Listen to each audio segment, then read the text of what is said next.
मुंबईमध्ये महायुतीचा मेळावा पार पडतोय। आपण जर पाहिलं तर षण्मुखानंद सभागृहामध्ये थोड्याच वेळात या मेळाव्याला सुरुवात होणार आहे। आपण सगळी तयारी जी आहे ती या ठिकाणी झालेली आपल्याला पाहायला मिळते। प्रामुख्याने आपण जर पाहिलं तर प्रमुख सगळे नेते जे आहेत त्यांचे फोटो समोर आपल्याला दिसत आहेत आणि यामध्ये बच्चू कडू यांचा सुद्धा फोटो जो आहे तो या ठिकाणी आपल्याला पाहायला मिळतो। याआधी आपण जर पाहिलं तर लोकसभा निवडणुकीमध्ये बच्चू कडू यांनी वेगळी भूमिका जी आहे ती महायुतीच्या विरुद्ध घेतली होती आणि तेव्हा अनेक कार्यक्रमांमध्ये बच्चू कडू यांचा फोटो जो आहे तो आपल्याला दिसलेला नव्हता। परंतु आता पुन्हा एकदा आपण जर पाहिलं तर विधानसभेचं रणशिंग फुंकलं महायुतीकडून जातं आणि त्यावेळी बच्चू कडू यांचा सुद्धा फोटो या ठिकाणी आपल्याला या संपूर्ण पोस्टरवरती पाहायला मिळतोय। बच्चू कडू यांनी आपण जर लोकसभा निवडणुकीमध्ये पाहिलं तर सरकार विरोधी भूमिका जी आहे ती घेतलेली होती, महायुती विरोधी भूमिका जी आहे ती घेतली होती। परंतु पुन्हा एकदा त्यांचा फोटो जो आहे तो या ठिकाणी आपल्याला पाहायला मिळतोय। बच्चू कडू यांनी जे आहे ते काही दिवसापूर्वी म्हटलेलं होतं की काही दिवसातच माझी भूमिका जी आहे ती स्पष्ट करेन।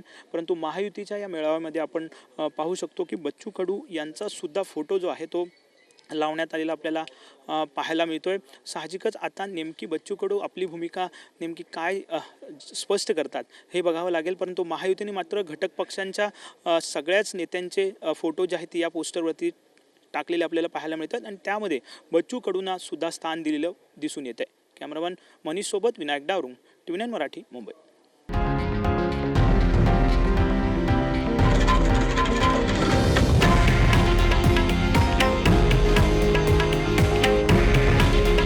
हे आहे देशातील नंबर 1 न्यूज नेटवर्क आणि आपण पाहत आहात TV9 मराठी। काळजी तुमची, हित महाराष्ट्राचं।